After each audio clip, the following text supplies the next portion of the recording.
बिस्मिल्लाहिर्रहमानिर्रहीम। जैसा कि हमने ये कहा था कि जो कैलेंडर था ईद के हवाले से और मून साइटिंग के हवाले से वो 15वें रोज़े को इंशाल्लाह तैयार हो जाएगा। सो आज उसकी एक फ़ाइनल मीटिंग जो है वो आज मैंने ले ली है और अल्हम्दुलिल्लाह ministry of science and technology ने जो कैलेंडर है ईद के हवाले से और इस्लामी जो हिजरी साल है उसके हवाले से वो कैलेंडर मुकम्मल कर लिया है। उसकी जो वेबसाइट होस्टिंग है वो भी इंशाल्लाह कल मुकम्मल हो जाएगी और उसके बाद हमारा जो मामला है ईद का और चांद का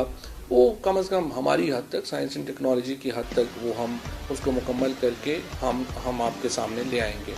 कल इंशाल्लाह ये जो कैलेंडर है और जो हमारी ऐप है ये इस्लामी नज़रियाती काउंसिल को अब मैंने भिजवा दी है। इस्लामी नज़रियाती काउंसिल को मैंने ये भी दरख्वास्त की है कि वो मुफ्ती मुनीर रहमान साहब को, शहाबुद्दीन पोपलजई साहब को और तमाम उलमा को अपने पास इकट्ठा करें और उनको प्रोसेस बताया जाए कि जो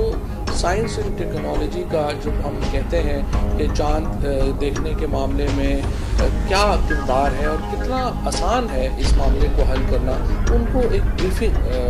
जो है वो दी जाए। जैसा कि हज़रत मोहम्मद सल्लल्लाहु अलैहि वसल्लम का ये कहना है और उन्होंने फरमाया है कि कौम अल इल्म है मुसलमान, तो जब कौम अल इल्म है तो उसका मतलब ये है कि आपको इल्म से फ़ायदा उठाना चाहिए, आपको नई तहकीक से